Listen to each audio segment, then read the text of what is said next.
Hello friends, welcome to my YouTube channel Kunal English point. आज का मेरा टॉपिक है डॉक्टर अब्दुल कलाम का जीवन परिचय। तो चलिए मैं टॉपिक को स्टार्ट करता हूँ। इनका पूरा नाम अबुल पाकिर जैनुल अब्दीन अब्दुल कलाम है। क्या है? अबुल पाकिर जैनुल अब्दीन अब्दुल कलाम। इनको शॉर्ट में क्या बोला जाता है? Doctor APJ Abdul Kalam. इनको मिसाइल मैन के भी नाम से भी जाना जाता है। इनका जन्म 15 अक्टूबर 1931 ईस्वी को रामेश्वरम, रामनाथपुरम जिला ब्रिटिश राज, उसमें किसका राज था? ब्रिटिश राज, मौजूदा कहाँ पे? तमिलनाडु, भारत में हुआ है। इनकी मृत्यु 27 जुलाई 2015 को 83 वर्ष की उम्र में शिलोंग, मेघालय में हुई है। इनकी शिक्षा Saint Joseph College, Tiruchirappalli, Madras Institute of Technology से हुई। पिता का नाम जैनुलाब्दीन और माता का नाम असीमा। इनके पिताजी का क्या नाम था? जैनुलाब्दीन और माता का नाम असीमा। कलाम जी का जन्म 15 अक्टूबर 1931 को धनुषकोडी गांव, कौन सा गांव में? धनुषकोडी गांव, जो कि रामेश्वरम में है, तमिलनाडु में है ना। ये मछुआरे परिवार में जन्म लिए। वे तमिल मुसलमान थे। इनका पूरा नाम डॉक्टर अबुल पाकिर जैनुलाब्दीन अब्दुल कलाम है। इनके पिता का नाम जैनुलाब्दीन था। वे एक मध्यम वर्गीय परिवार के थे। इनके पिता अपनी नाव मछुआरों को देकर घर चलाते थे। यानी इनके नाव जब मछुआरे लोग लेते थे तो उसके बदले इनको कुछ पैसे मिल जाते थे, उसी से इनका घर चलता था। बालक कलाम को भी अपनी शिक्षा के लिए बहुत संघर्ष करना पड़ा था। वे घर घर अखबार बांटते और उन पैसों से अपने स्कूल की फीस भरते थे। अब्दुल कलाम जी ने अपने पिताजी से अनुशासन, ईमानदारी एवं उदार स्वभाव में रहना सीखा था। इनकी माताजी ईश्वर में असीम श्रद्धा रखने वाली थी। कलाम जी के 3 बड़े भाई व एक बड़ी बहन थी। वे उन सभी के बहुत करीबी रिश्ता रखते थे। अब्दुल कलाम जी की आरंभिक शिक्षा रामेश्वरम एलिमेंट्री स्कूल से हुई थी। 1950 में कलाम जी ने बीएससी की परीक्षा संत जोसेफ कॉलेज से पूरी की। इन्होंने बीएससी की परीक्षा कहाँ से पूरा की? संत जोसेफ कॉलेज से। इसके बाद 1954 से 1957 में Madras Institute of technology MIT से एरोनिटिकल इंजीनियरिंग में डिप्लोमा किया। बचपन में उनका सपना फाइटर पायलट बनने का था, लेकिन समय के साथ ये सपना बदल गया और 1958 में कलाम जी DTD&P में तकनीकी केंद्र में वरिष्ठ वैज्ञानिक के रूप में कार्य करने लगे।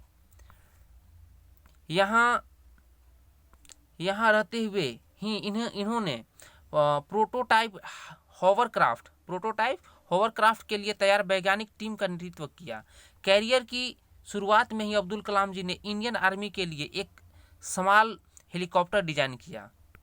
1962 में अब्दुल कलाम जी रक्षा अनुसंधान को छोड़ भारत के अंतरिक्ष अनुसंधान में कार्य करने लगे और सन 1962 से 82 के बीच वे इस अनुसंधान से जुड़े कई पदों पर कार्यरत रहे।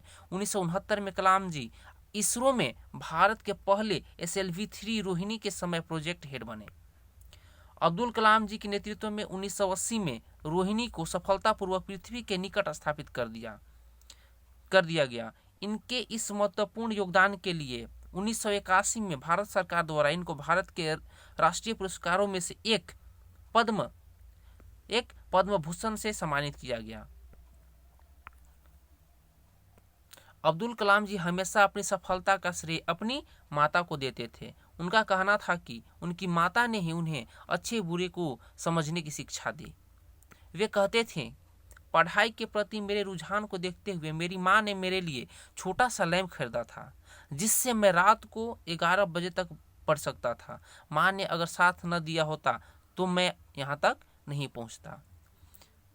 1982 में वे फिर से रक्षा अनुसंधान एवं विकास संगठन के डायरेक्टर बन गए। कब बने? 1982 में वो अनुसंधान एवं विकास संगठन के डायरेक्टर बन गए। इनके नेतृत्व में Integrated Guided Missile Development Programme को सफलतापूर्वक शुरू किया गया। अग्नि, पृथ्वी व आकाश के परीक्षण में प्रक्षेपण में कलाम जी ने बहुत ही महत्वपूर्ण भूमिका निभाई थी। सन 1992 में एपीजे अब्दुल कलाम जी रक्षा मंत्री के विज्ञान सलाहकार तथा सुरक्षा शोध और विकास विभाग के सचिव बन गए और सन 1999 तक कार्यरत रहे। भारत सरकार के मुख्य वैज्ञानिकों की लिस्ट में इनका नाम शामिल है। सन 1997 में एपीजे अब्दुल कलाम जी को विज्ञान एवं भारतीय रक्षा के क्षेत्र में योगदान के लिए भारत के सबसे बड़े सम्मान भारत रत्न से सम्मानित किया गया। सन 2002 में कलाम जी को भारतीय जनता पार्टी समर्थित एनडीए घटक दलों ने राष्ट्रपति के चुनाव के समय अपना उम्मीदवार बनाया था, जिसका सबने समर्थन किया और 18 जुलाई 2002 को एपीजे अब्दुल कलाम ने राष्ट्रपति पद की शपथ ली।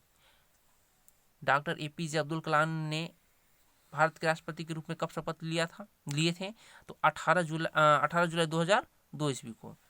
अब्दुल कलाम जी ने राष्ट्रपति पद की शपथ ली थी 18 जुलाई 2002 ईस्वी को। इनके द्वारा लिखी गई कुछ प्रमुख पुस्तकें हैं, आइए हम लोग इनके बारे में जानेंगे।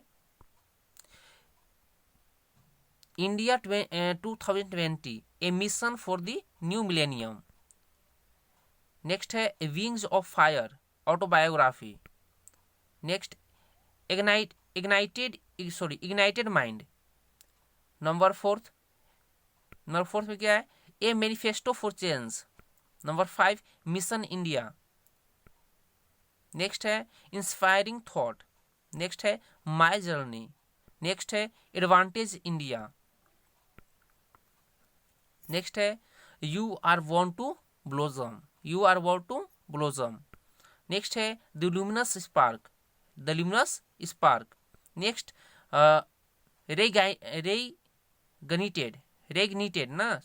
रेगनिटेड।